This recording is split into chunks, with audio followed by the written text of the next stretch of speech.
Nabi ketika datang jelas risalah Islam ini risalah melawan arus. Ya. Karena masa jahiliyah sudah jelas seperti apa. Maka datang Islam, ya, membawa perubahan yang dengan perubahan ini berubahlah wajah dunia dan wajah manusia sampai hari ini dalam sejarah. Tapi lihat, mereka yang membuat perubahan siapa? Para sahabat Nabi di Mekah duluan.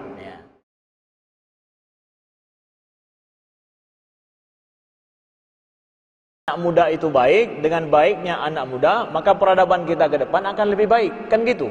Kita maunya seperti itu. Nah, peran pemuda hari inilah yang kemudian akan menentukan bagaimana kondisi kita ke depan. Itu betul sekali. Itu teori umumnya. Maka sekarang kita masuk kepada beberapa hal yang perlu kawan-kawan paham dulu. Kita tidak akan mampu membuat sesuatu perubahan yang lebih baik ke masa depan kalau seandainya masalah kita hari ini kita tidak tahu. Apa masalah kita hari ini selaku pemuda, selaku remaja yang kita dilahirkan selaku mahasiswa menghadapi masalah yang enggak dihadapi oleh guru-guru kita, yang enggak dihadapi oleh orang tua kita. Kita punya masalah yang berbeda dengan masalah mudanya orang tua kita dulu. Kalian harus tahu. Nah, ketika kita lahir hari ini dan besar, ya, kita kawan-kawan sekalian dalam kondisi hari ini dunia kita ini sudah berubah. Kehidupan kita sungguh sangat konsumtif sekali. Konsumtif sekali. Ini kehidupan konsumtif, ini kita rasakan hari ini, enggak dirasakan oleh orang tua kita dulu. Mereka lahir dalam perjuangan. Mereka lahir dalam kemiskinan. Berat, susah, sulit. Ya, untuk berjuang di pendidikan saja itu susah, sulit. Hari ini yang jadi doktor itu adalah hasil daripada pontang-pantingnya bagaimana orang tuanya dulu sulit menyekolahkan mereka. Tapi kita dapatkan orang tua kita hari ini enggak semua begitu. Beasiswa hari ini mudah didapatkan di mana-mana. Ada kemudahan banyak, walaupun tidak kita nafikan ya. Ada di antara kita yang untuk kuliah memang sulit, betul ada. Itu tidak kita nafikan. Tapi kemudahan ada. Nah, konsumtif hidup kita hari ini, gara-gara apa? Alhamdulillah, perang seperti di Aceh tidak ada lagi. Ya, walaupun kawan-kawan datang dari luar pergi ke Aceh sudah aman, nyaman. Ekonomi Aceh membaik. Ya, tidak sulit ya. Kemudian mau kalian dapatkan apa yang kalian kehendaki mudah. Nah, dan lebih parah lagi hari ini adalah gaya hidup kita ini adalah gaya hidup medsos ataupun internet. Itu enggak ada pada zaman dulu. Saya mulai kuliah saja dulu paling hebat itu punya email. Oh, punya email itu sudah sangat senang sekali ya. Nah, hari ini dunia bukan dunia email lagi, sudah dunia media sosial yang mempengaruhi kita semua. Pemerintah mau bicara dengan rakyat melalui medsos, bukan lagi dengan TV. TV nggak ada yang nonton. Sekali ngomong, setelah itu selesai nggak ada yang nonton lagi, siaran langsung udah lewat. Kalau ditulis di koran ada pertinggalnya, nggak ditulis di koran ya udah lewat. Akhirnya terpaksa pemerintah harus ngomong melalui medsos. Ya, melalui medsos itu yang besok bisa dinonton, lusa terus seterusnya bisa dinonton. Tapi kalau TVRI buat siaran langsung, nggak ada yang nonton, tidak memberi pengaruh. Kalian hari ini mau dengar atau mau tahu masalah di kuliah melalui media sosial. Kampus juga harus ngomong melalui media sosial. Setiap perubahan dari jam ke jam itu mulai lewat apa? Media sosial. Perubahan jadwal sana sini. Dosen juga harus masuk media sosial dulu baru masuk ke kelas. Bilang dosen, ini insyaallah hari ini saya bisa masuk. Kasih tahu kawan-kawan, semua kasih tahu. Oh, jadi dosennya datang. Kalau dulu ya, nggak ada begitu ya. Pokoknya ya, kita udah capek tunggu dosennya nggak datang. Nah, nggak datang ke tempat kita. Hari ini semuanya cek aja pokoknya media sosial. Pemerintah bicara dengan rakyat lewat media sosial, kita ya dalam internal kampus juga perlu kepada media sosial. Kemudian hubungan sesama kita juga sekarang hari ini dengan media sosial. Dan semua adalah kembali kepada internet itu. Kita lahir selaku pemuda internetan, pemuda milenial. Inilah maksudnya, pemuda milenial. Nah, hari ini ketika ternyata kita tidak bisa lepas dari barang ini, yang semua informasi penting dalam kuliah kita, dalam hidup kita hari-hari, masalah kawan kita, bahkan kalau sehari kita nggak cek WA kita tidak tahu bahwa ternyata kawan kita sudah meninggal. Kapan? Tadi. Beritanya di mana? WA. Oh, nggak ada baca WA. Ya, kawan kamu meninggal. Baru aja tadi pagi. Kita nggak tahu pada kawan dekat kita. Informasinya melalui ini semua. Nggak lepas kita dari sini. Nah, lalu apa yang terjadi dengan ini?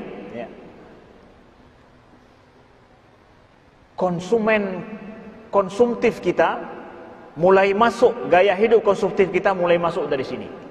Mau beli barang hari ini melalui ini juga. Yang nggak ada, bahkan pilihan yang paling bagus nggak ada di Lok Semoy, nggak ada di Aceh, ada di Jakarta, ada di Jawa Barat, ada di Jawa Tengah, itu bisa kita beli lewat sini. Nah, kemudian hari ini yang terjadi seperti kasus hari ini banyak di Aceh itu adalah masalah judi online. Terjadinya judi online itu. Kenapa? Karena gaya hidup konsumtif juga. Bahwa saya mau bekerja yang murah tapi punya uang dengan harapan. Kerja tidak capek tapi harapan dapat untung. Itu gaya hidup konsumtif. Orang hidup konsumtif itu adalah pokoknya enak, tidak capek tapi menghasilkan walaupun harapan. Judi itu kan menjual harapan. Nggak ada pernah dengar bahwa banyak hari ini orang Aceh kaya mendadak gara-gara menang judi, main judi online itu. Nggak ada. Kalau sabu-sabu kaya tiba-tiba ada, kaya tiba-tiba gara-gara sabu-sabu ada. Tapi gara-gara judi online tidak ada. Itu menjual harapan. Tapi kenapa orang laku juga harapan menang itu dijual? Karena gaya hidup yang konsumtif. Kalau saya tidak suka dengan harapan-harapan begitu, saya suka. Saya memang gaya hidup saya memang yang jelas, kerja jelas, hasilnya jelas. Nah, itu bukan konsumtif gayanya, kawan-kawan sekalian. Nah, kita hari ini anak-anak muda kita banyak yang begitu. Kenapa? Nih gaya hidup kita sudah konsumtif adanya. Di luar sana juga gaya hidup konsumtif kita sudah berpikir. Pokoknya kalau pergi ke suatu tempat kita udah mikir nih di mana makanan yang enak. Saya juga pergi ke mana-mana kemarin di Jakarta, Bandung, Makassar selama 13 hari. Tuh setiap saya singgah pasti yang ditawarkan, Ustaz ada makanan enak di sini, Ustaz ada tempat yang enak di sini. Ini ada terus begitu, dijadwalkan. Apalagi kalau di Makassar ada makanan enak-enak di sana, ada coto Makassar terkenal, ada konro, macam-macam, ditawarkan itu. Nah, ini adalah gaya hidup konsumtif. Bukan ditanya, Ustaz lapar, makan. Saya belum lapar. Enggak masalah dengan lapar. Pokoknya rasakan Ustaz. Enggak ada masalah dengan lapar. Pokoknya Ustaz coba cicipi Ustaz. Padahal baru saja makan, tapi cicipi Ustaz. Ini dulu enggak ada begitu. Hana jamu menangkan kan? Enggak ada dulu begitu. Dipikirkan, ini nampaknya Ustaz sudah lapar. Tengku ini sudah lapar, kita kasih makan. Apa yang ada? Kalau sudah lapar semua enak. Tapi hari ini nggak begitu. Pokoknya yang nikmat itu maknyusnya di mana? Nah, udah bukan bicara masalah lapar, tapi nikmat. Nah, jadi kalian hari ini hidup di tahap di mana kita rame-rame berpikir wajar saja dalam hidup mencari kenikmatan dari waktu ke waktu, mencari enjoy dari waktu ke waktu. Pokoknya saya nggak usah pikiran lah, enjoy aja gitu. Enaknya apa sekarang? Main game, buka buku nggak enak, gamenya yang enak. Game apalagi kalau anak muda, gamenya game yang perang.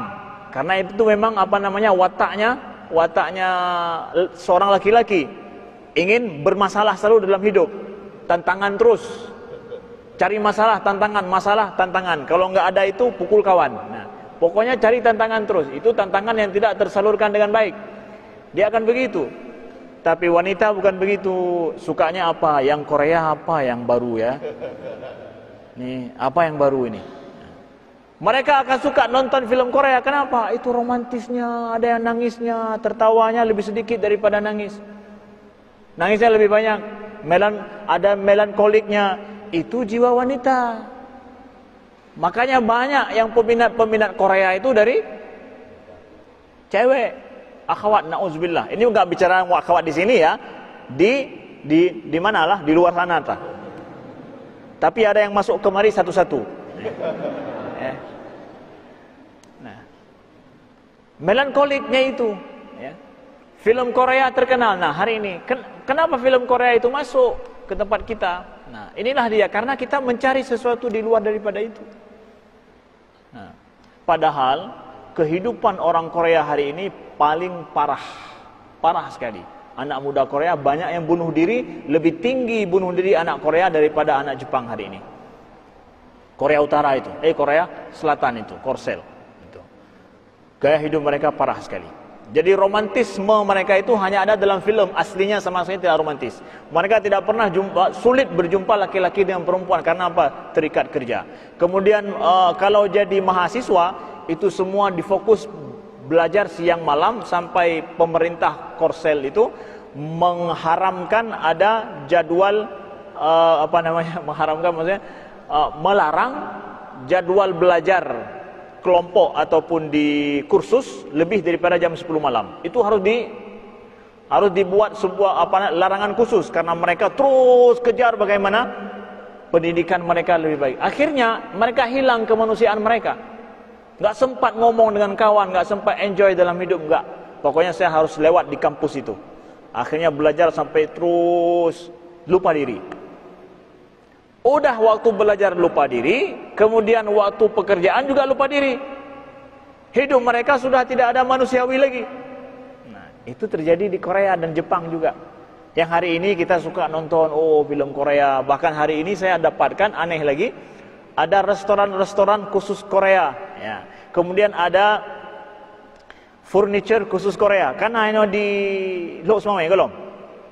Golong na ya, kaji buka ke ramai orang belau ya. Ada furniture khusus Korea laku hari ini, kenapa? Di film-film itu. Ya. Nah, film itu masuk kenapa? Karena gaya hidup konsumtif kita ingin menikmati secara pemandangan. Nah. Netflix juga kalian tahu ya, Netflix itu ya. Itu adalah kenapa? Tempat di mana semua film itu dikumpulkan.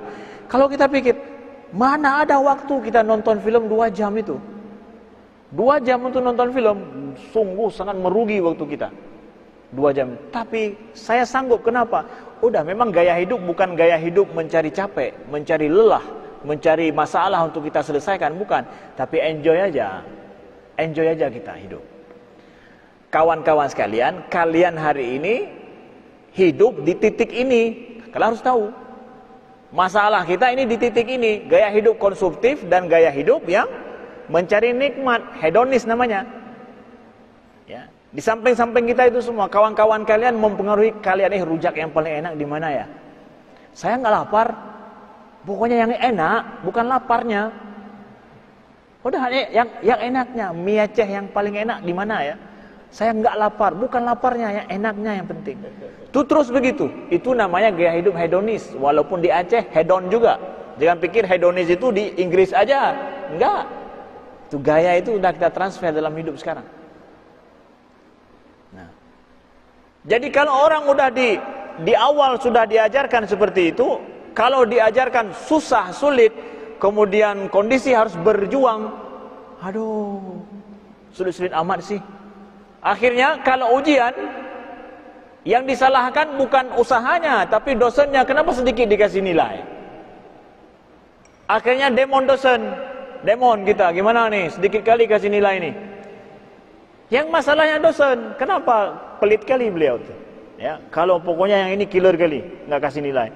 Padahal kita tahu dulu ya, guru-guru kita yang menyukseskan kita itu dulu adalah guru-guru yang killer itu. Ya, yang kalau kita ngaji itu dipukul kita kalau kita nggak bisa. Justru yang kemudian menjadi kenapa? Mereka masih hidup di masa perjuangan, berjuang untuk kehidupan.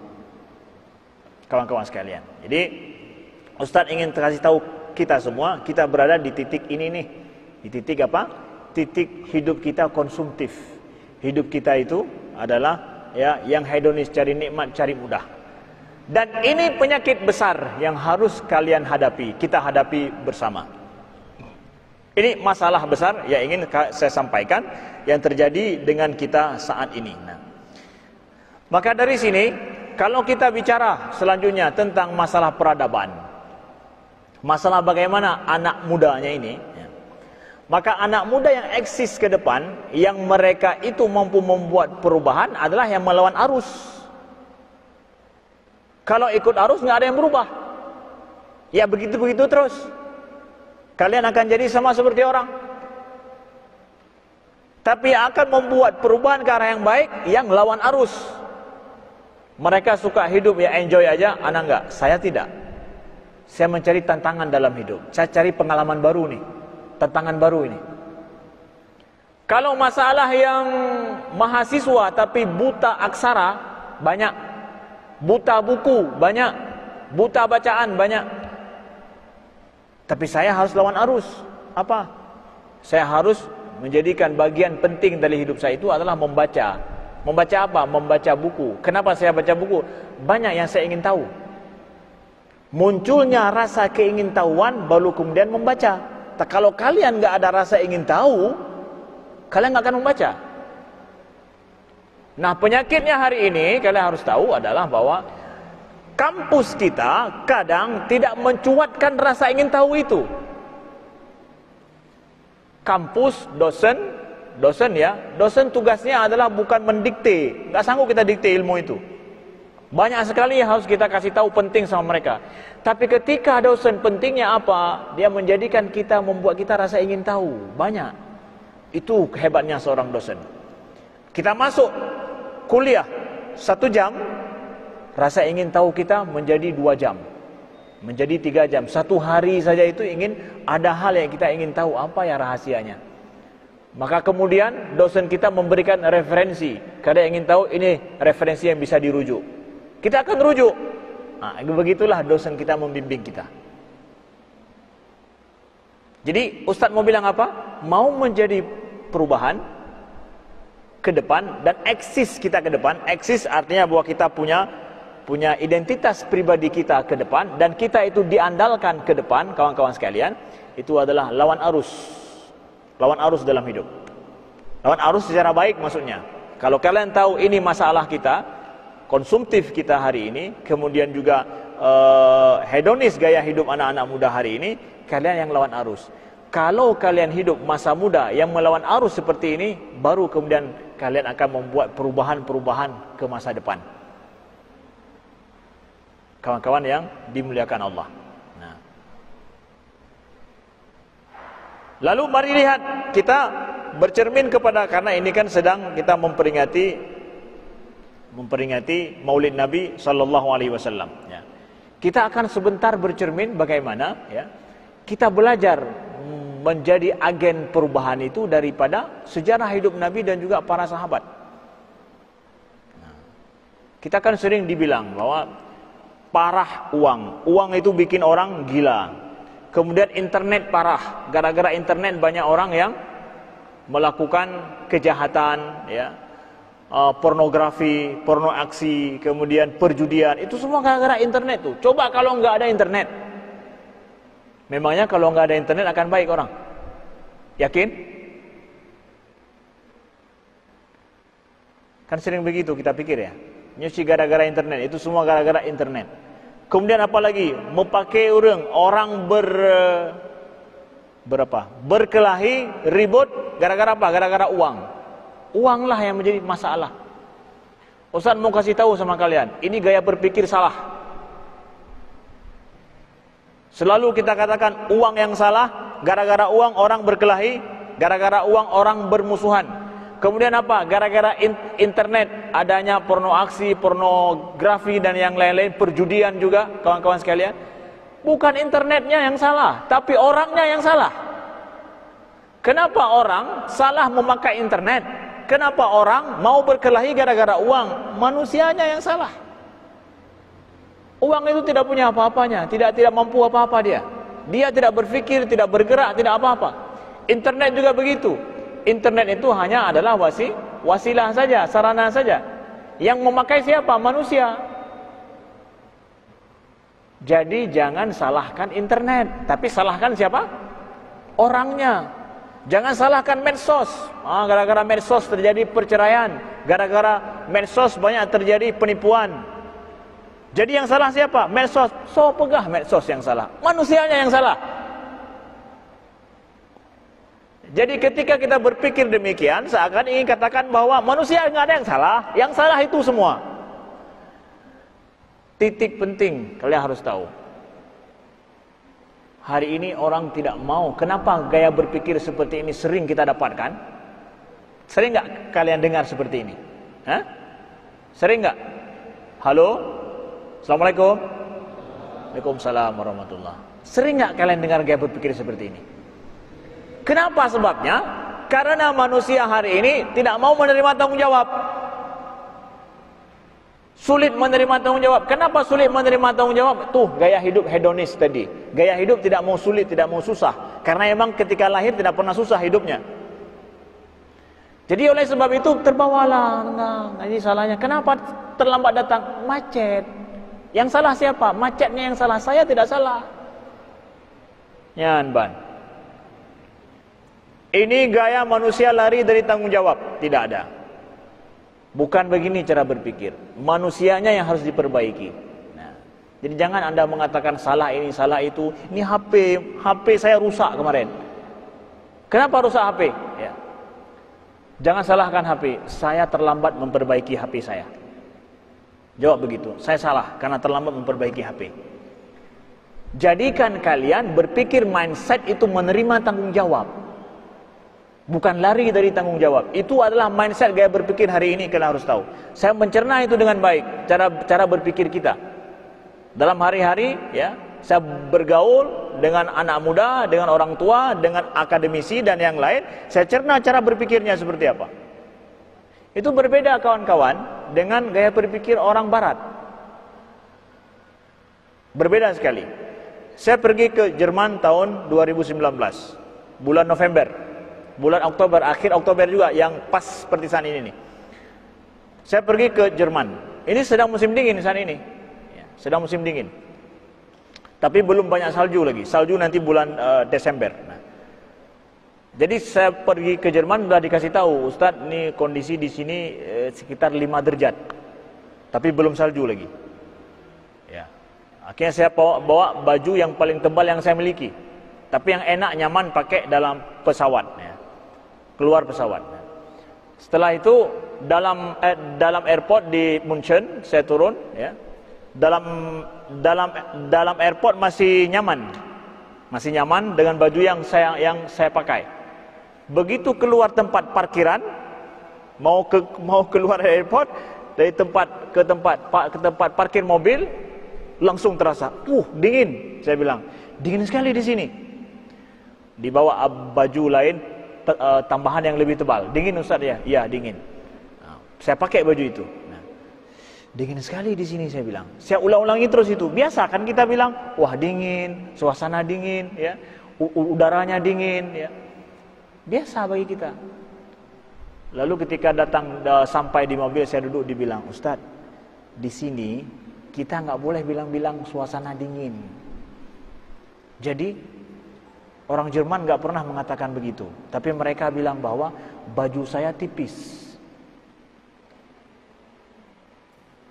Mereka nggak pernah menyalahkan apa?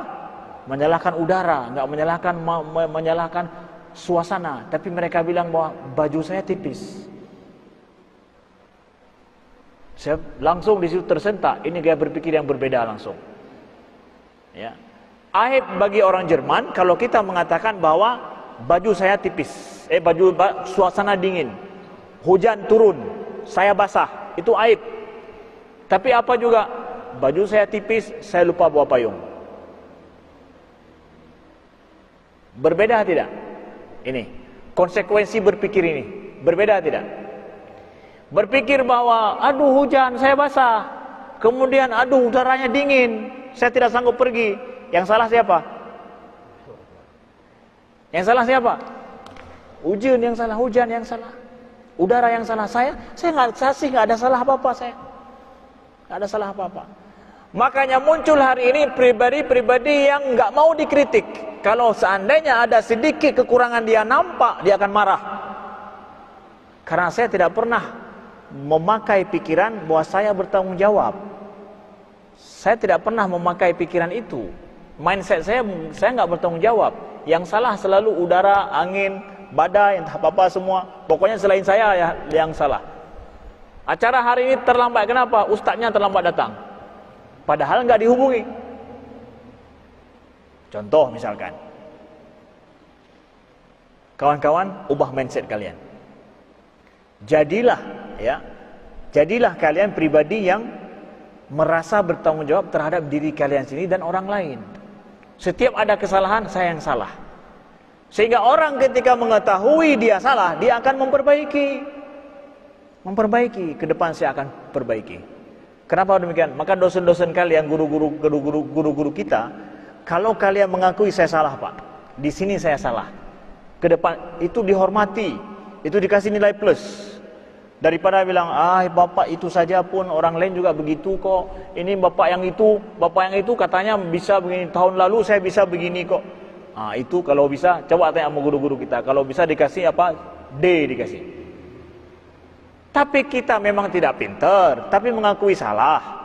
Kita akan memperbaiki, itu ditoleran. Kenapa? Nih anak punya rasa tanggung jawab. Hari ini kita hidup di mana sekeliling kita orang tidak mau mendapatkan tanggung jawab itu. Realnya lagi kalian harus tahu adalah pada saat apa? Pada saat buat acara seperti ini misalkan, berapa orang yang mau menerima tanggung jawab? Mudah tidak kita mohon ini jadi panitia bidang ini ya. Aduh jangan saya. Siapa juga yang ini? Dia. Saya sudah, tahun lalu saya sudah, jangan lagi saya. Enggak, anak muda bukan begitu. Semakin dia semakin dia diberi tanggung jawab, semakin dia kepercayaan ada padanya. Oke, saya siap. Bahkan dia cari pengalaman hidup. Itu gaya anak muda. Cari pengalaman, cari rasa tanggung jawab itu, cari beban hidup. Ya, kita masa muda adalah masa trial dan error. Kita salah, kita perbaiki. Kita salah, kita perbaiki. Cari pengalaman baru selalu. Nah, saya mungkin dah lihat di medsos, kami tidak suka naik kuda dan takut naik kuda.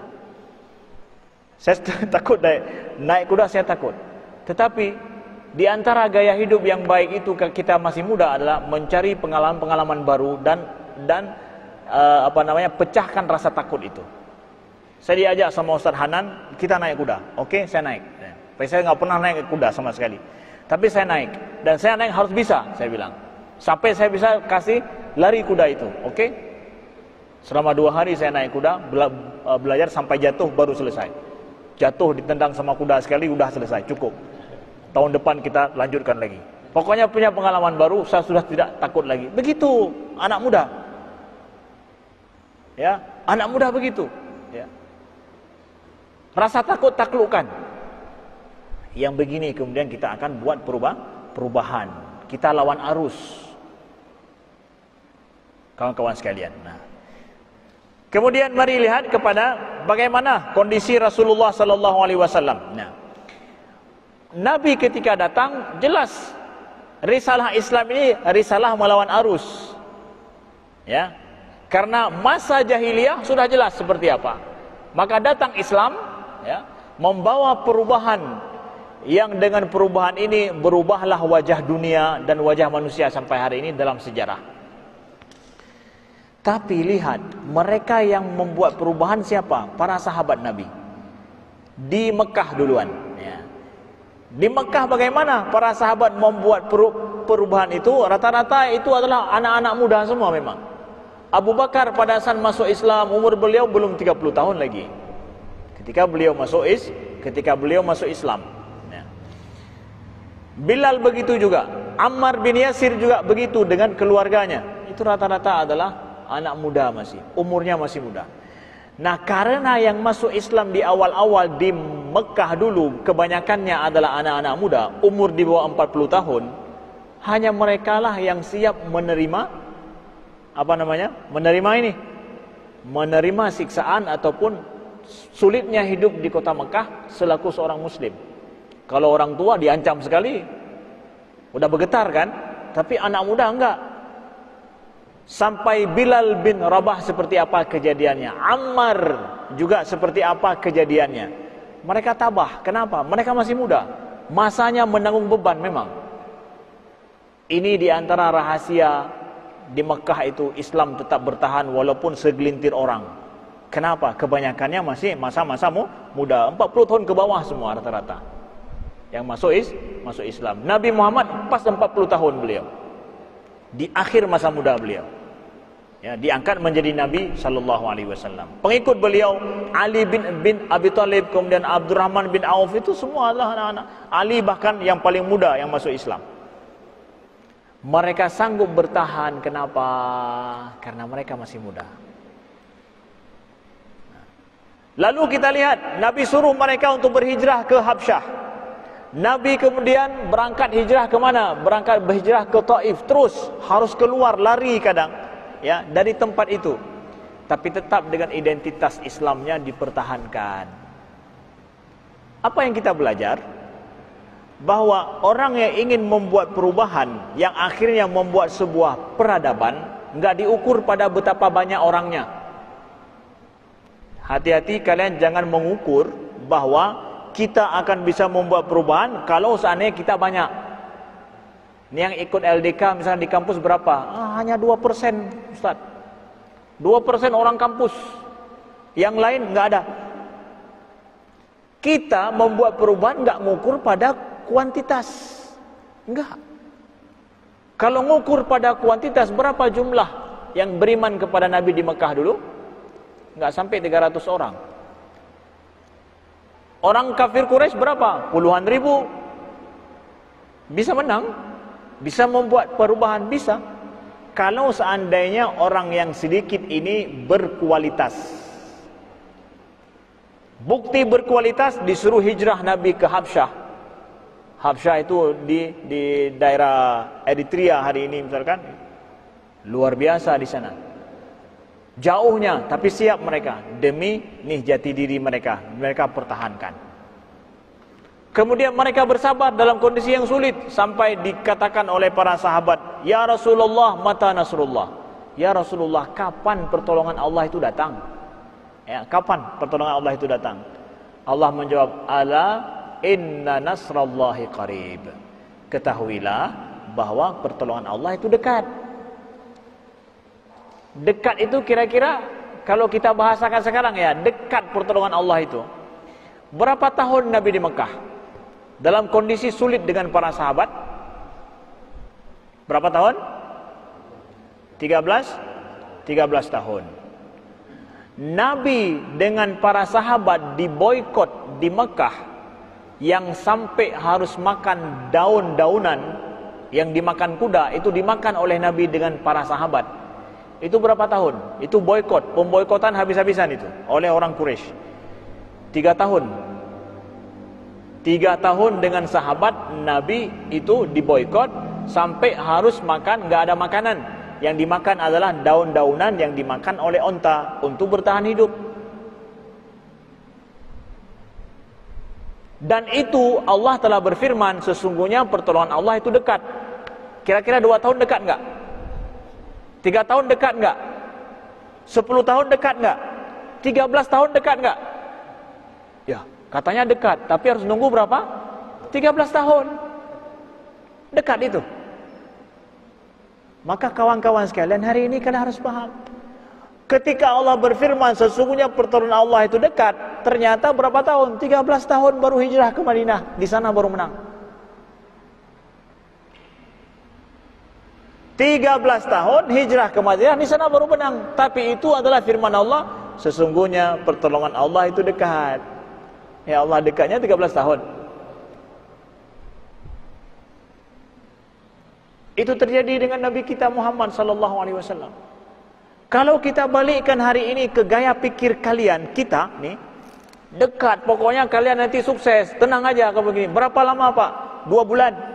KKN saja, KKN apa hari ini namanya? KKN, masih KKN juga hari ini? Oh masih, kalian masih KKN hari ini? Hah? Sudah begini masih main KKN juga? KKN saja berapa bulan? 3 bulan itu udah ketar-ketir kalian, betul? Ya. Sulit. Kenapa? Aduh, harus terjun melihat dunia nyata, kemudian kondisi tidak di luar kontrol. Udah, sulit ketar-ketir. Cuma sebentar. Nabi membuat perubahan. Allah berjanji akan menolong. 13 tahun baru kemudian terjadi. Betul, itu dekat. Enggak lama, enggak 1 abad kok, dekat. Dan ternyata setelah itu, inilah yang paling penting nih, masa fase ditempa pribadi ini berkualitas atau tidak. Setelah itu Nabi hidup 10 tahun kemudian, itu semua kemenangan adanya. 13 tahun lebih lama daripada 10 tahun. Tapi kemudian yang terjadi dalam 10 tahun, itu yang tidak terbayangkan dalam sejarah manusia. 10 tahun terjadi. Kok bisa begitu? Karena 13 tahun itu berhasil dan sukses. Nah, jadi kawan-kawan sekalian, ya, kita ni anak muda, Ustaz hanya mau kalian ubah mindset kalian ke arah yang melawan arus yang lebih baik. Bukan cuma sekedar lawan arus, tetapi adalah ke arah lawan arus secara yang lebih baik. Ternyata Islam datang memang melawan arus ke arah yang lebih baik. Nah, satu. Yang nomor 2 adalah Nabi selalu dengan para sahabat memberikan kabar gembira kepada para sahabat. Nah, ini dia penting. Walaupun kalian merasakan bahwa di luar enggak ada harapan. Nah, di kampus kurang harapan, dosen-dosen saya juga kurang harapan, ya. Enggak bisa saya harapkan. Kemudian juga keluarga susah saya harapkan, ya. Kemudian nampaknya dukungan dan kemampuan saya itu sulit saya harapkan, ya. Itu penyebab kadang kita merasa putus harapan, ya. Nampaknya enggak ada harapan lebih baik masa depan. Jangan. Sesungguhnya, ya, menjaga spirit seseorang itu sangat penting. Kalaupun tidak ada harapan di luar, tapi harapan tetap ada dalam diri kalian. Idealisme kalian pertahankan. Saya sudah 5 tahun di kampus Unimal. Nampaknya apa yang saya harapkan saya belum dapat. Bagus. Pergi ke tempat lain. Kalian dapatkan di tempat lain. Di S2 saya harus dapat. S2 tidak saya dapatkan. S3 harus saya dapatkan. Idealisme harus tinggi. Walaupun ternyata di samping kita enggak mampu mewujudkan apa yang kita mau. Tapi jangan itu merubah harapan kita jadi berubah. Lihat nih kisah dengan Nabi SAW.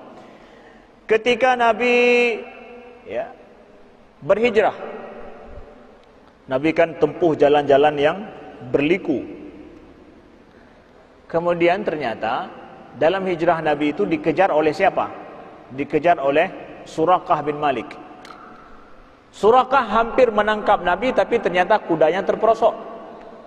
Sering dengar kan kisah ini kan, ketika hijrah Nabi. Terperosok kudanya.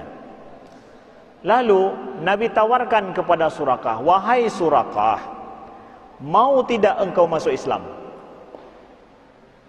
Suraqah tidak mau masuk Islam. "Wahai Suraqah," kata Nabi, "mau tidak engkau memakai baju kebesaran Raja Persia?" Kata Nabi itu,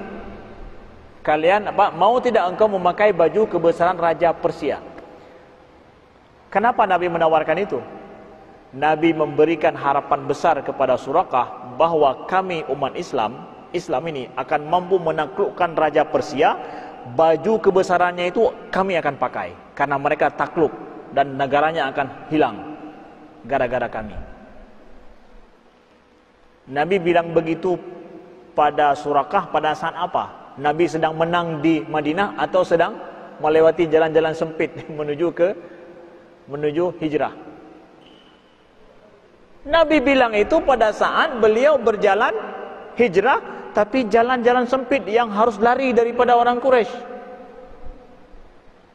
Kalau dalam bahasa tanda kutip adalah sedang dalam pelarian.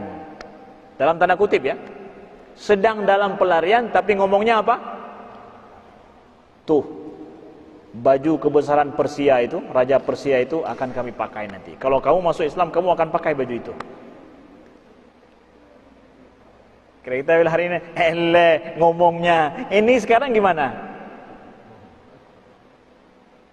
Janganlah harapan besar itu, ya, didikte oleh kondisi kita yang sulit hari ini. Jangan. harapan besar, walaupun sekeliling kita, kondisi kita nampak tidak ada mendukung harapan kita, harapan itu terus kalian jaga. Idealisme itu terus kalian pertahankan. Itulah orang yang membuat perubahan kemudian. Itu sunnah Nabi begitu. Justru pada saat kita terperosok, harapan besar itu tetap kita jaga. Yang membuat kita gagal dalam hidup saat terperosok, harapan juga terperosok dalam itu. Gagal itu sudah. Pada saat kalian patah dalam hidup, kemudian harapan kalian juga patah, ya udah, gagal terus kalian, nggak ada lagi, nggak mampu bangkit lagi. Nah, jadi jiwa anak muda seperti itu. Nabi ternyata ajarkan para sahabat seperti itu. Nabi ajarkan para sahabat seperti itu. Beliau betul-betul menjaga spirit itu. Kawan-kawanku yang dimuliakan Allah. Ini kita belajar sedikit secara garis besar daripada Nabi. Karena ini saya bicara dengan anak muda. Saya bicara tentang masalah mindset. Enggak banyak bicara tentang masalah yang lain. Kemudian selanjutnya yang terakhir adalah untuk sebuah peradaban itu biasanya dimulai bagaimana? Peradaban itu dimulai dengan innallaha la yughayyiru ma biqaumin hatta yughayyiru ma bi anfusihim. Semua kita nih hafal ayat ini. Allah tidak akan merubah nasib suatu kaum sampai kaum itu merubah ma bi anfusihim, apa yang ada pada diri mereka sendiri. Nah, perubahan besar itu harus bersama dengan Allah. Ayat ini mengatakan bahwa harus bersama dengan Allah. Yang kedua adalah perubahan besar itu terjadi daripada perubahan pribadi-pribadi. Ya. Jadi jangan kalian mengatakan masyarakat kita rusak hari ini. Bukan masyarakatnya, pribadi-pribadi yang ada dalam masyarakat. Fokuskan pada pribadi itu. Kenapa pribadi ini ada seperti ini, ada seperti ini? Pribadi-pribadi yang berubah. Lalu kalau demikian adanya, di dalam ajaran Islam, dalam agama kita, Al-Quran mengajarkan perubahan itu bukan gara-gara faktor luar. Faktor uang, faktor daripada infrastruktur yang bagus, faktor daripada jalan sudah bagus, kemudian APBK, APBA kita banyak. Enggak, perubahan itu enggak terjadi begitu dalam hidup, enggak. Tapi perubahan dimulai daripada pemikiran pribadi-pribadi kita. Dari situ dimulai, kawan-kawan sekalian. Dari pikiran-pikiran pribadi kita dimulai perubahan itu. Makanya faktor perubahan itu yang diberikan oleh Allah menurut Malik bin Nabi, seorang filsuf muslim dari Aljazair. Beliau bilang bahwa 3 hal faktor perubahan. Pertama manusia, yang kedua adalah tanah, yang ketiga adalah waktu. Manusia, tanah, dan waktu. Semua kita diberikan oleh Allah 3 hal ini. Manusianya ada, waktu ada, tanah juga ada. Sekarang manusia seperti apa? Kalau kalian masuk kampung, kalian akan lihat bangunan-bangunan baru yang dibuat oleh pemerintah tapi nggak dipakai. Ada nggak? Lihat. Kalau kalian masuk kampung tuh, ada tempat balai-balai dibuat tapi ternyata nggak terpakai. Yang naik ke situ adalah lembu, kambing duduk situ. Kemudian ada infrastruktur seperti misalkan WC begitu ya, dibuat tapi ternyata nggak terpakai, tapi baru. Ada nggak lihat? Nah, hari ini kita nih adik-adikku sekalian, kita berada di mana kita berpikir bahwa infrastruktur itu merubah hidup. Enggak, infrastruktur enggak merubah hidup. Yang merubah hidup adalah manusianya butuh apa, maka berikan itu. Kalau dia enggak butuh, enggak usah diberikan. Manusia itu berpikir apa, lalu kemudian baru sarananya dibuat. Ini enggak hari ini sarananya dulu, nanti akan datang ininya caranya. Akhirnya sarananya itu rusak. Kenapa enggak dibutuhkan?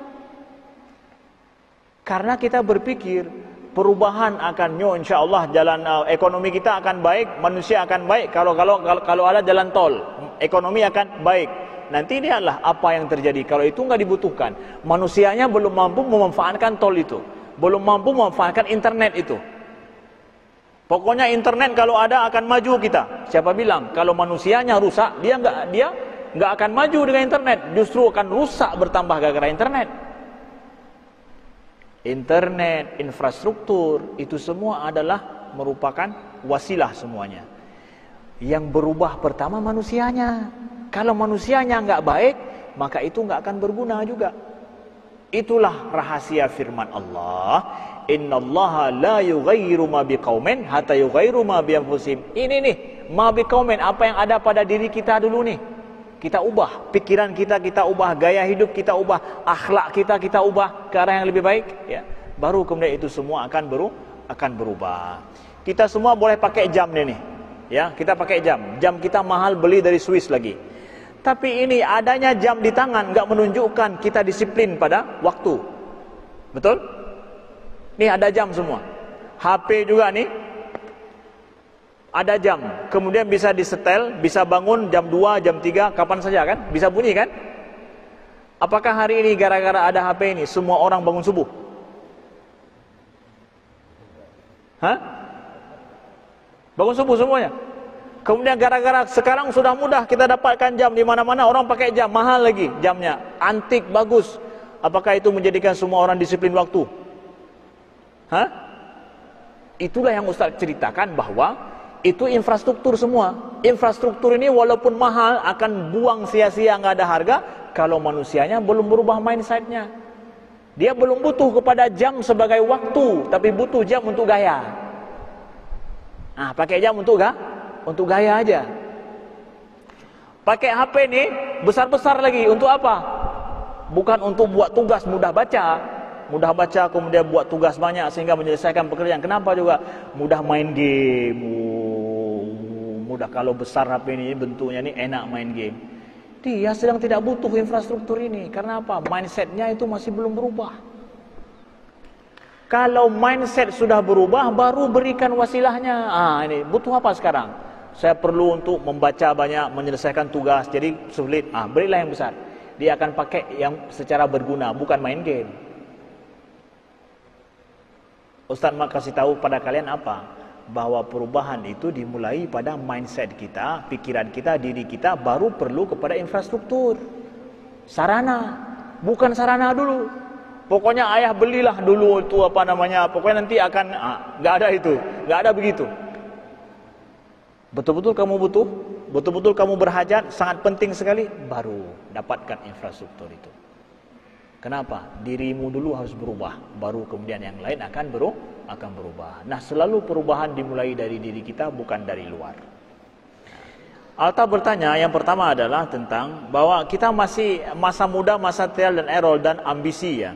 Tapi kan kadang ambisinya banyak, tidak terkontrol. Bagaimana supaya ini ambisi tidak berlebihan?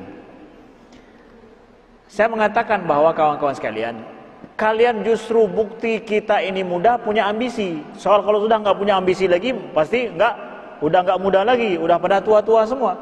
Dan kalau ada orang tua yang masih berambisi, itu juga masih punya jiwa muda. Tapi Ustaz, kalau berambisi aman-aman, mau ini mau itu kan nggak baik juga.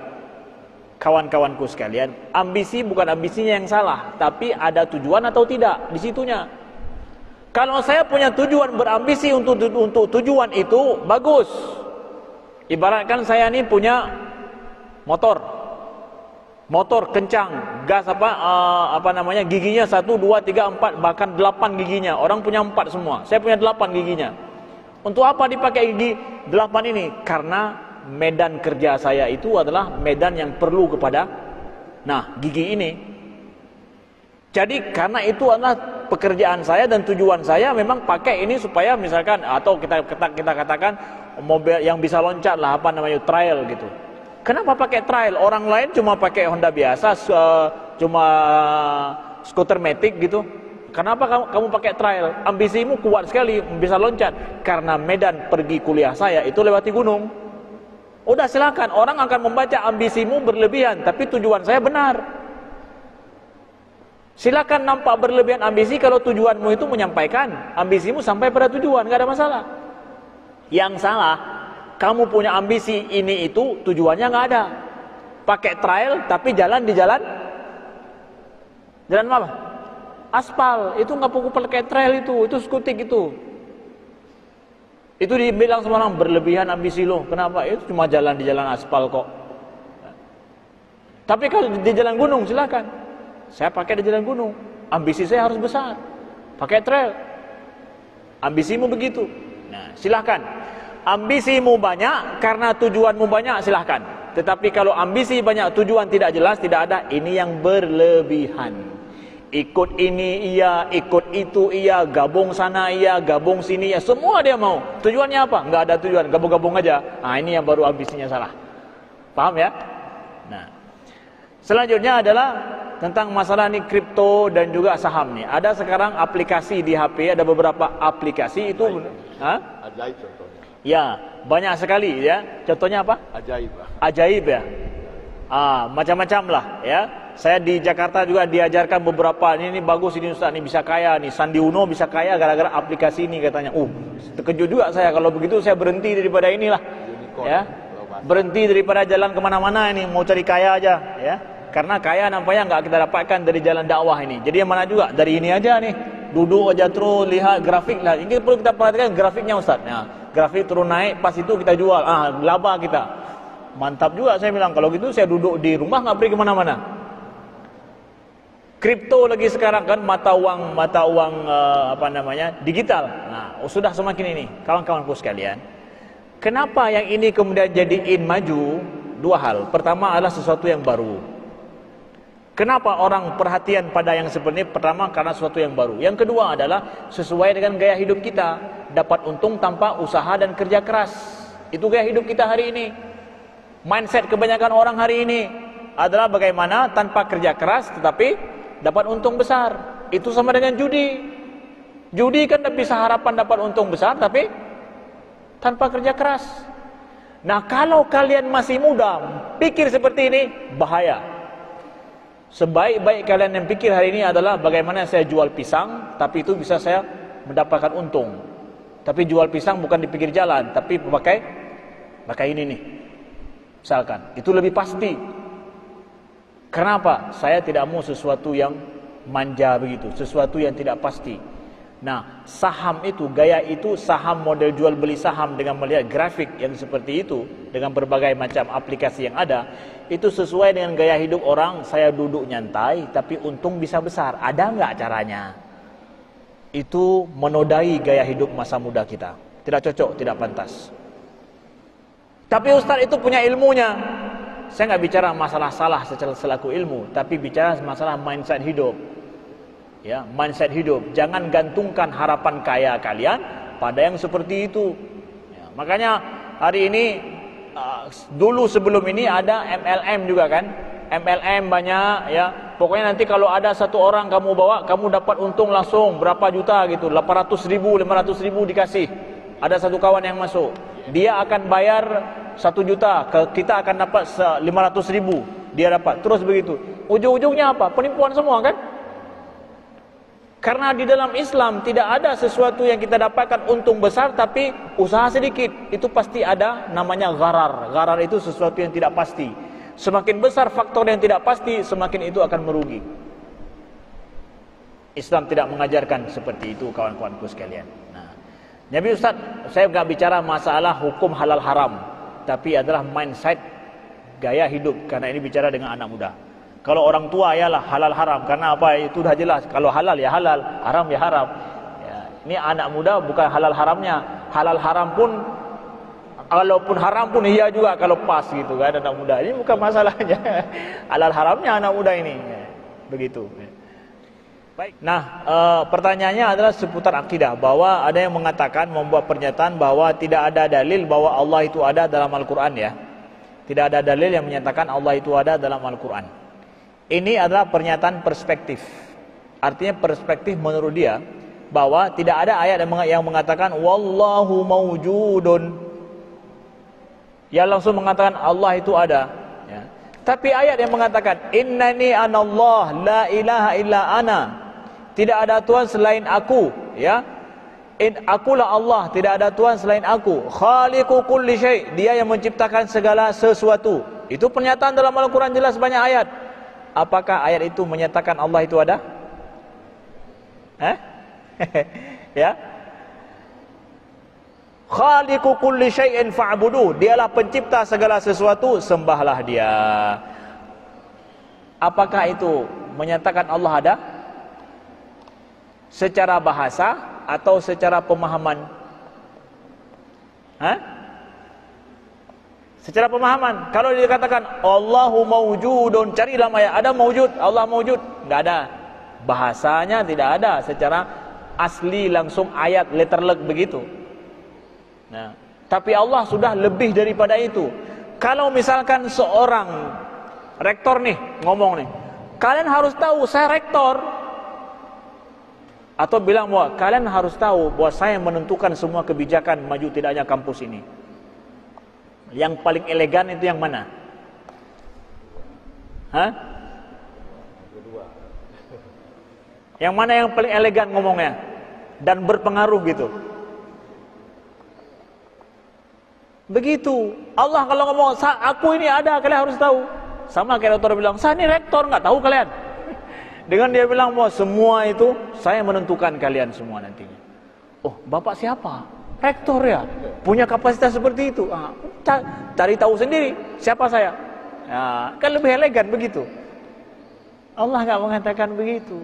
Nah, itu pemahamannya, ya. Nah, jadi kalau orang bilang bahwa saya pergi ke Unimal, enggak saya dapatkan orang yang mengatakan dirinya rektor. Ada, betul itu. Enggak ada orang yang bilang saya rektor, enggak ada. Rektor nggak perlu bilang dirinya rektor, udah orang tahu, orang lain yang bilang itu rektor tuh. Kasih sambutan sana sini. Ya. Begitulah perspektif orang yang bilang Allah itu tidak ada dalil ayat Allah itu ada. Ya, paham ya? Selanjutnya, tanya nomor 2 tadi. Kenapa Allah kalau berbicara berfirman, Allah itu kan ada muzakkar, ada muannas dalam Al-Quran ya. Tapi kenapa yang dipakai itu adalah muzakkarnya, bukan muannasnya, atau sekali muzakkar sekali muannas supaya adil. Nah, kita harus tahu filosofi bahasa Arab. Bahasa Arab itu kalau dipakai kata-kata muzakkar itu menunjukkan bahwa muannas pun masuk. Tapi kalau khusus dikatakan muannas, maka itu muzakkar tidak masuk. Umum, ya. Ya ayyuhalladzina amanu. Amanu itu adalah bentuk muzakkar. Wahai orang-orang yang beriman. Kalau muannas, ya ayyuhalladzina amanna. Tidak kita dapatkan. Allah selalu mengatakan wahai orang-orang yang beriman. Berarti yang beriman enggak ada pernah ditunjukkan pada perempuan. Enggak, kalau amanu dipakai perempuan pun masuk. Tapi kalau perempuan saja, laki-laki tak masuk. Itu menunjukkan apa? Istimewanya sesuai dengan perspektif. Ada yang mengatakan, oh perempuan itu dikucilkan. Ada yang mengatakan, oh itu istimewa berarti Al-Quran dalam bahasa Arab. Wanita itu dalam bahasa Arab. Perspektif itu. Tapi itu filosofi bahasa Arabnya begitu. Ya. Kalau muzakkar itu sifatnya umum, masuk semuanya. Tapi kalau muannas itu tidak. Khusus. Partikel dia. Nah, ya begitu. Baik, ini pertanyaannya menyangkut tentang masalah haraki dan juga tentang masalah perbedaan pendapat di dalam umat Islam. Yang pertama adalah pertanyaan tentang masalah manhaj salaf nih Ustaz, ya. Bagaimana maksudnya dengan manhaj salaf, ya. Kawan-kawan yang dimuliakan Allah, Nabi kita Nabi Muhammad, kitab kita Al-Quran, Allah Tuhan kita, ya. Rukun iman itu adalah ada 6. Kemudian rukun Islam itu ada 5. Semua kita percaya akan itu, betul? Betul ya? Percaya kita akan itu. Nah, para sahabat Nabi dulu, ya, mereka belajar langsung daripada Rasulullah sallallahu alaihi wasallam. Ya. Sehingga tidak ada kelompok-kelompok yang terjadi dalam kehidupan, tidak ada. Ketika selesai masa Khulafaur Rasyidin, mulailah muncul ada kelompok Syiah, ada Khawarij, ada Murji'ah, ya. Itu dipengaruhi gara-gara apa? Gara-gara adanya sesuatu yang terjadi dalam kehidupan mereka, masalah politik, sehingga menimbulkan perbedaan pendapat yang dipicu gara-gara politik, tapi kemudian terseret dalam masalah agama. Nah, kemudian muncul dalam masalah agama, setelah itu muncul ada kelompok Mu'tazilah, ada Jabariyah, ada Qadariyah. Berarti itu belakangan semua itu setelah masa sahabat. Nah, ketika terjadi perbedaan pendapat di kalangan para sahabat, di kalangan para tabi'in dan tabi'in, kemudian ya, Muncul dalam masalah fikih mazhab yang berbeda-beda juga. Itu kenapa Ustaz berbeda-beda? Jadi karena ada hal yang baru yang muncul dalam hidup mereka, sehingga mereka harus berijtihad untuk menjawab masalahnya baru. Beda ijtihad, beda pendapat pula. Nah, di sini kemudian ada kelompok yang sesat, ada kelompok yang benar. Sesuai apa ijtihadnya? Sesuai dengan kemudian kesesuaian dengan Al-Quran dan Sunnah. Nah, hari ini kita berada di abad keberapa? Abad keberapa ini? Ke-15 kita, Hijriah. Abad kedua sudah banyak beda pendapat dan juga sekte. Bahasa sekte yang sesat juga banyak. Syiah sampai hari ini juga ada. Ya. Nah, hari ini kita sudah di abad ke-15.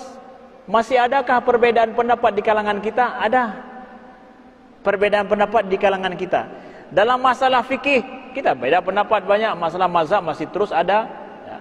Kemudian dalam masalah akidah hari ini adakah? Ada perbedaan pendapat. Orang Syiah beda dengan kita. Ya. Di kalangan kita sendiri Ahlus Sunnah wal Jamaah ada beda pendapat juga, ada. Nah, kawanku yang dimuliakan Allah, berarti secara awal kita katakan perbedaan pendapat ini bukan hal yang baru, dari dulu juga ada. Nah, karena bedanya pendapat ini sudah ada dari dulu, maka supaya saya yakin dengan apa yang saya yakini hari ini dalam masalah akidah, saya harus kembali kepada siapa? Halo? Halo? Ya, terima kasih. Mohon kalau saya bicara, mohon enggak ada yang ngomong dulu, takut nanti salah dipahami ya. Nanti saya udah ngaji sama Ustaz Amri kok, dibilang begini, padahal dia waktu saya bicara dia lagi ngomong. Yang didengarnya di akhir saja. Atau sudah datang kemari tapi tidak paham, tapi padahal sudah dijelaskan. Kan kasihan. Ya kan? Nah, jadi perbedaan sudah ada dari dulu. Nah, hari ini saya ini enggak tahu apa-apa, awam. Katanya ini manhaj salaf yang benar, ini katanya manhaj Ahlus Sunnah yang benar, yang salaf itu mengatakan begini, Ahlus Sunnah mengatakan begitu. Saya harus merujuk kemana? Nah, kita hari ini nggak punya kemampuan merujuk kepada Al-Quran dan Sunnah. Saya kasih Quran dan Sunnah pada kalian, rujuk pada ini. Mau kalian? Sanggup? Nggak sanggup. Jadi kembali kepada siapa? Kepada ulama-ulama. Kembali kepada para ulama. Yang para ulama itulah yang mereka paham tentang bagaimana masalah ini semua, karena sudah masuk dalam ijtihad mereka. Saya harus kembali kepada ulama. Ulama itu meninggalkan apa? Meninggalkan ya karya-karya mereka, buku-buku mereka. Yang hari ini yang paham karya-karya mereka itu adalah ya ulama kita hari ini. Maka kita harus selalu hidup dengan para ulama pada masa kita, karena mereka yang paham dalam masalah tertentu. Ada masalah gempa, saya harus kembali kepada ahli geologi hari ini, memahami masalah Aceh seperti apa hari ini, rawan gempa atau tidak. Masalah fikih, kembalikan kepada ulama fikih hari ini. Masalah akidah, kembalikan pada ulama akidah hari ini. Jadi poin nomor 2-nya, bahwa untuk supaya kita paham itu semua, kembalikan pada ulama-ulama yang memahami masalah tersebut. Yang ulama itu, ulama yang mana harus saya kembali Ustaz? Ulama yang jelas identitas keilmuannya, sanad keilmuannya jelas, ya, institusi pendidikannya jelas. Maaf kawan-kawanku sekalian, Ustaz baru saja pulang dari Jakarta, berdialog dengan mereka-mereka yang tersesat juga, mu'alaf tapi sesat. Ya, mu'alaf masuk Islam tapi dapat Islam sesat. Enggak perlu salat Jumat, enggak perlu salat 5 waktu, yang penting zikir saja. Bayangkan itu. Keluar dari mulut harimau, masuk dalam mulut buaya. Ya. Kenapa? Nah, saya tanyakan, yang mengajarkan kalian siapa? Yang ngajar mereka ada guru khusus, yang guru itu enggak boleh dijumpai secara khusus. Kemudian kalau ada pendidikan dengan dia itu, ada murid-muridnya, tapi enggak boleh di-share keluar. Nggak boleh share keluar, nggak boleh bilang-bilang sama orang lain. Karena ini ilmu khusus, beda dengan ilmu orang. Di sini penyesatan terjadi. Pada saat sebuah ilmu yang diajarkan oleh seseorang nggak boleh di-share bebas sama orang lain, berarti ilmunya tidak terverifikasi. Tidak ilmiah. Ustaz mengajarkan kami, kenapa kami nggak boleh nge-share, nggak boleh kami bagi-bagi? Ustaz ada kajian di mana? Kami boleh kasih tahu kawan-kawan semua bisa datang, kita buka ininya semua. Ayo Ada kajian dengan ustaz fulan, ustaz ini, tengku itu, ayo ikut. Kalau terbuka, berarti ilmu ustaz bisa diverifikasi kalau ustaz salah. Ya, oh jangan. Di sini penyesatan mulai masuk. Berarti ustaz tidak berani diverifikasi ilmu ustaz, takut diketahui sama orang. Oh bukan, ini manhaj kita begini. Nah ini dia masalahnya.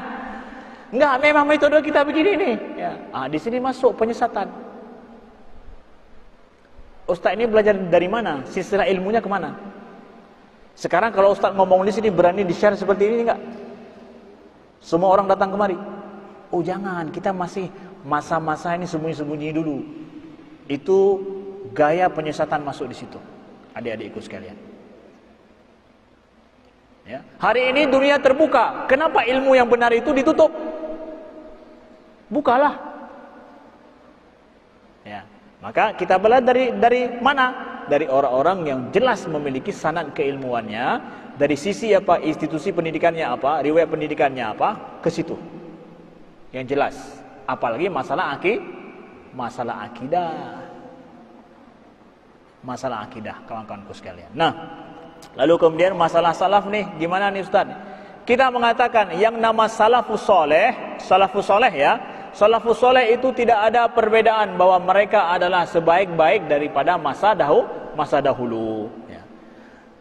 Nah hari ini salafus soleh itu adalah kita katakan 3 abad pertama tuh, orang-orang soleh 3 abad pertama itu selamat dunia akhirat mudah-mudahan insyaallah taala. Ustaz, saya ini orang salafus soleh. Enggak, saudara sedang berada di abad ke-14, 15. Anda boleh mengatakan saya mengikuti orang salafus soleh dalam beriman, itu boleh, betul.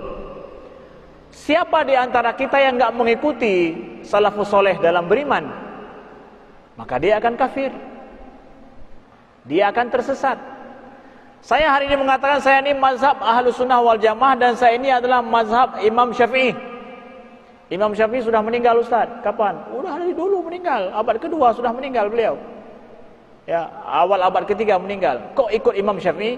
Karena Imam Syafi'i ada karya beliau, ada ulama-ulama masa Imam Syafi'i, makanya saya bisa ikut. Nah, kalau begitu, saya mendakwakan diri saya ikut mazhab Imam Syafi'i melalui apa? Karya beliau. Sekarang para salafus soleh meninggalkan karya enggak? Nah, ada enggak? Ada. Yang meninggalkan karya salafus soleh ini, saya berarti kalau ikut karya mereka, saya ikut manhaj mereka yang dibawakan oleh para ulama, berarti saya ikut malah mazhab salafus soleh. Jadi ikut ulama Islam ya, yang meninggalkan karya-karya yang benar di dalam Islam diakui dalam sejarah, maka itu bagian daripada mengikuti para salafus soleh. Imam Al-Ghazali ikut salafus soleh enggak? Kemudian Imam Al-Juwaini ikut salafus soleh enggak? Kemudian Imam Ar-Razi ikut salafus soleh enggak kira-kira ya? Kemudian Imam An-Nawawi ikut salafus soleh enggak kira-kira ya? Kemudian Imam Ibnu Hajar Asqalani ikut salafus soleh enggak kira-kira ya? Oh enggak, itu enggak ikut salafus soleh itu. Kalau ada yang bilang begitu, enggak ikut salafus soleh itu. Jadi Imam Ibnu Hajar itu enggak ikut salafus soleh. Imam An-Nawawi enggak ikut para salafus soleh. Oh enggak itu. Aduh.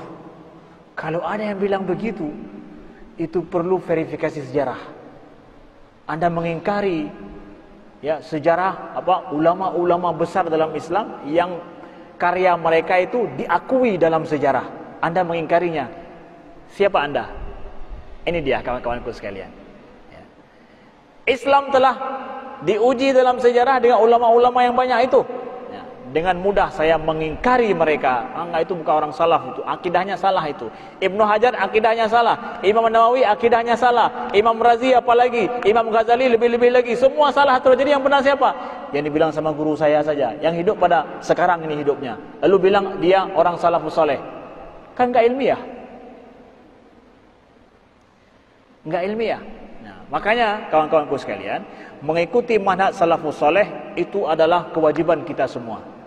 Saya boleh mengatakan saya salaf, itu salaf. Boleh. Sekarang verifikasi. Silahkan. Buka pendidikan. Buka belajar.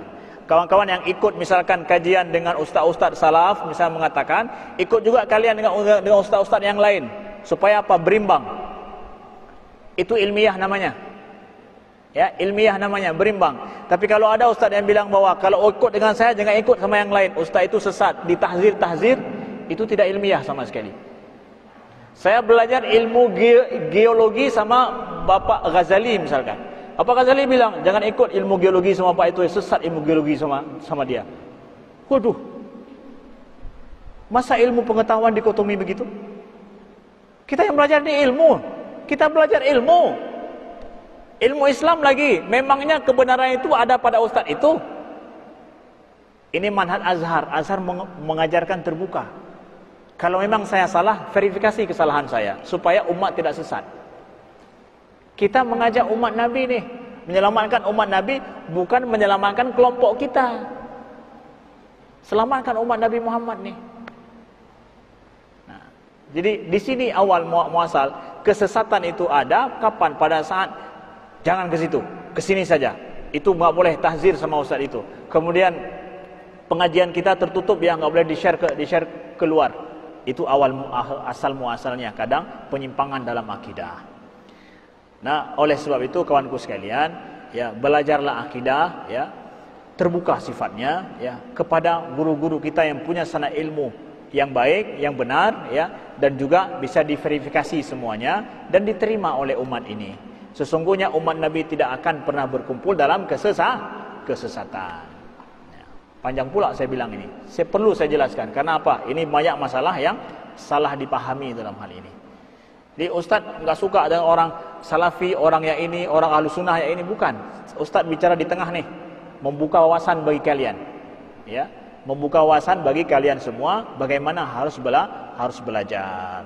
Keterbukaan itulah yang menjadikan ilmu itu berjalan. Nah. Oke. Yang kedua tadi apa? Maulid. Apa salahnya kita memperingati Maulid Nabi? Bukankah di situ kita hanya baca Al-Quran misalkan dan selawat kepada Nabi? Allah berfirman dalam surah Ibrahim, "Wa dzakirhum bi ayyamillah." Berikan kabar peringatkan mereka dengan hari-hari Allah.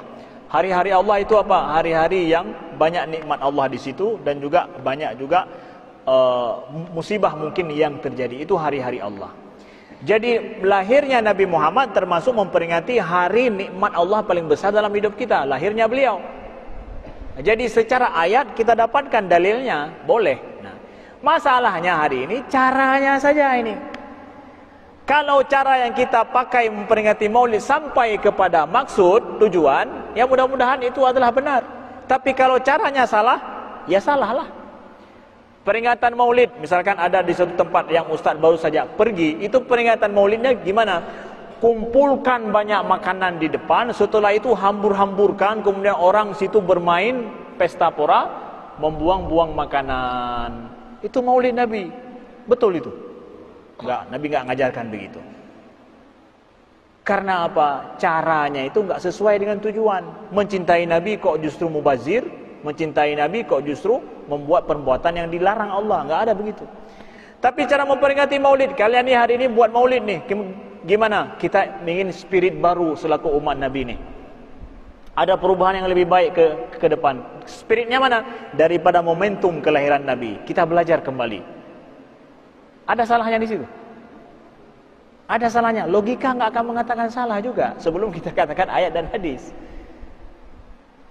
Dalam hidup hari ini kita perlu momentum-momentum yang banyak. Hari ini kalian peringati hari AIDS, hari Sumpah Pemuda, hari pendidikan, hari ini, hari itu. Semua diperingati. Maulid Nabi, hari lahir Nabi, Ustaz enggak perlu diperingati. Kita harus cinta Nabi setiap hari. Itu betul secara teori. Tapi hari ini kita memperingati Maulid ini bukan orang yang sudah cinta Nabi, tapi mereka yang lengah enggak tahu apa-apa tentang Nabi. Ustaz, saya enggak peringati Maulid. Kenapa? Saya sudah cinta pada Nabi. Betul. Anda tidak masuk dalam peringatan Maulid. Tapi peringatan Maulid ini untuk siapa? Mereka yang enggak tahu apa-apa tentang Nabi mereka. Kami ingin mengambil momentum ini. Jadi, peringatan Maulid untuk mereka yang belum tahu cinta kepada Nabi lagi. Atau ingin memperbaharui cinta kepada Nabi, atau ingin mengkaji sejarah hidup Nabi lagi. Kalau caranya ini benar, maka akan benar juga hukumnya. Tapi kalau caranya salah, akan salah juga hukumnya. Jadi bukan masalah Maulid Nabi itu, kata itu masalahnya, bukan. Buka sedikit mindset berpikir. Kalian mahasiswa, nggak didikte. Bukan mindset berpikir. Cara bukan masalah nama maulid ya. Oh maulid bid'ah. Oh maulid itu nggak benar, mungkar. Nggak. Caranya seperti apa sih? Tabligh akbar, emangnya semua tabligh akbar itu benar? Ada yang cara menghujat orang di situ? Salah juga, walaupun tabligh akbar kan? Di dalamnya menghujat orang lain, ya. Ada perbuatan mungkar, salah. Ya. Jadi esensinya, kalau esensinya benar, hukumnya benar. Esensinya salah, hukumnya salah. Kemudian kita buka sekarang. Begitu dia adanya. Begitu kawan-kawanku yang dimuliakan Allah. Wah, banyak ini pertanyaannya masih ini. Sanggup kalian? Kalau saya sanggup. Memang saya disuruh ngomong di sini ya. Kalian ini masalahnya disuruh duduk enggak di sini?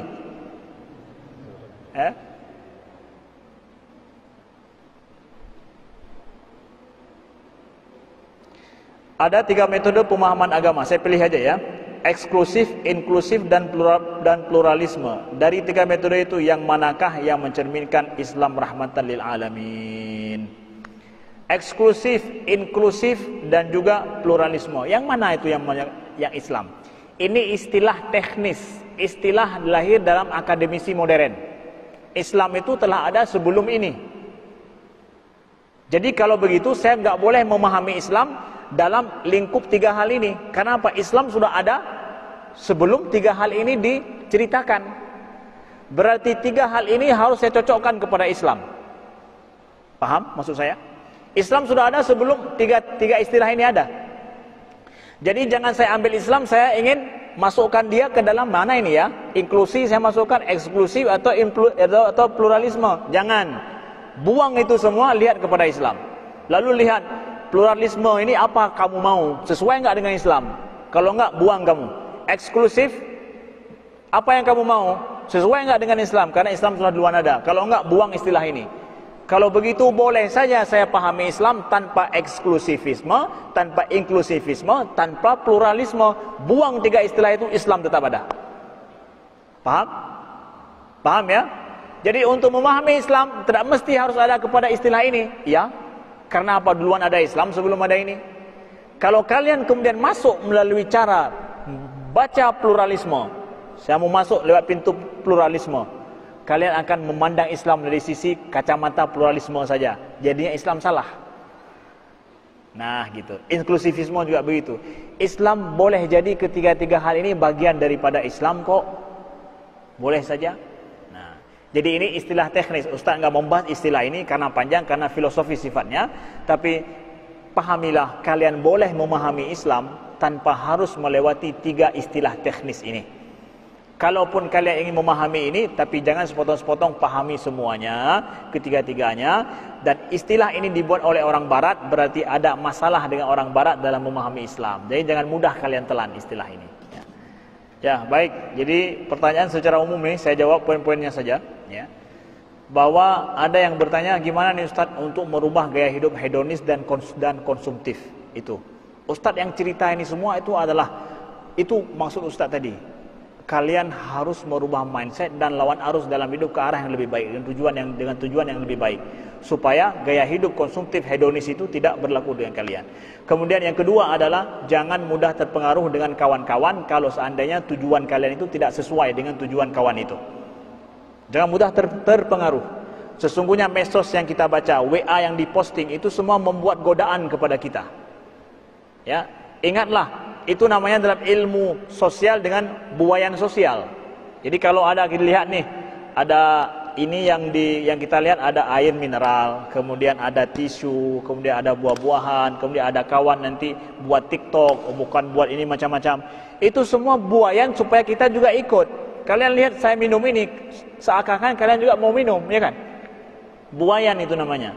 Enggak semua yang kita lihat itu kita harus terbuai dengan itu dan kemudian kita ikut. Enggak, saya punya pilihan sendiri. Saya enggak suka minum air ini, saya akan cari minum air sendiri pakai tumbler saya. Boleh kok buat pilihan seperti itu. Kenapa saya harus sama dengan orang? Identitas kalian pertahankan pada pilihan-pilihan dan tujuan kalian. Itu harus ada. Jadilah pribadi yang istimewa, baru kalian akan mampu begitu. Ya. Kemudian selanjutnya ada yang bertanya nih Ustaz tentang masalah kiat nih, sholat-sholat yang sudah tertinggal harus seperti apa. yang sudah tertinggal solatnya, kawan-kawanku sekalian, qada solat tersebut dan bertobatlah pada Allah. Syarat pertama adalah taubat pada Allah, menyesal atas perbuatan itu, kemudian berjanji enggak akan mengulangi, berhenti daripada kebiasaan meninggalkan solat. Lalu kemudian solat yang sudah itu gimana Ustaz? Saya akan mengqadanya selama saya masih hidup, masih muda ini. Qada solat tersebut. Setelah solat zuhur sekali lagi. Setelah solat asar sekali lagi. Kalau ada yang nanya kok solat asar lagi, diam aja. Jangan banyak ngomong. Ya. Habis solat subuh, kok ada solat subuh lagi, diam aja. Tenang aja. Ya. Solat terus kalian. Terus begitu. Istiqomahlah, mudah-mudahan Allah terima solat kalian. Nah. Kemudian bagaimana Ustaz supaya saya konsisten dalam kebaikan? Itu rata-rata pertanyaan hampir sama tuh. Bagaimana saya konsisten dalam kebaikan Ustaz? Kawan-kawanku, kalau kita sendiri sulit konsisten. Tetapi ketika ada kawan yang bersama dengan kita, satu arah, satu visi, kita akan mudah untuk konsisten. Maka untuk taubat, memperbaiki diri, kadang kita enggak sanggup sendiri. Tapi ketika kita dapat kawan yang senada, sevisi, semisi dengan kita, jangan tinggalkan kawanmu itu. Jangan tinggalkan kawanmu itu. Tetaplah bersama dengan dia. Walaupun kawan saya hanya 3-4 orang Ustaz. Ya, walaupun 2 dan 3-4 orang. Jangan tinggalkan mereka. Ya. Itu adalah cara supaya kita apa? Kuat dalam istiqomah dalam menjalankan kebaikan. Kalau dalam kemampuan kalian hari ini seperti ini, kita bisa sama-sama ada satu majlis, kemudian ada satu kajian, ada satu kegiatan bersama-sama, yaitu memupuk iman kita, maka bersama-samalah dengan kawan-kawan itu. Tapi jangan menganggap remeh orang lain. Kalau enggak masuk dalam kelompok LDK kita ni, berarti enggak dianggap. Enggak, jangan begitu. Islam tidak mengajarkan demikian. Kami bersama karena ada kegiatan bersama yang baik untuk kami lakukan. Kemudian ini adalah kawan-kawan harus dijaga, kawan-kawan yang sevisi dengan kita supaya kita sanggup istiqomah. Dan yang terakhir adalah amal soleh dan Al-Quran untuk istiqomah pada kebaikan dan juga tujuan kita nantinya. Amal soleh, sediakan selalu ada amal soleh yang berguna bagi orang lain yang kalian lakukan, walaupun sedikit. Walaupun membantu kawan kalian, jadikan itu bagian hidup kalian yang penting, amal soleh. Dan Al-Quran kalian, hiduplah bersama dengan Al-Quran. Itu akan jadi istiqomah. Di situ sudah ada air, sudah ada makanan, dan juga sudah ada pagar. Ya. Kawan kalian sebagai pagar, air dan makanan itu adalah Al-Quran dan amal soleh. Maka itu akan memudahkan juga tujuan hidup kalian tercapai insyaallah. Demikian mungkin daripada saya. Mohon maaf atas segala kekurangan. Insyaallah kita jumpa lain waktu dan kesempatan.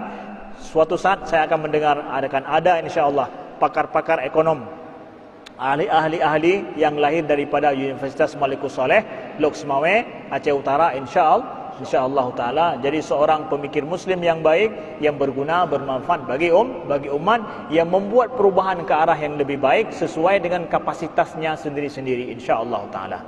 Sekian, mohon maaf atas segala kekurangan. Subhanakallahumma wa bihamdika asyhadu an la ilaha illa anta astaghfiruka wa atubu ilaika. Wassalamualaikum warahmatullahi wabarakatuh.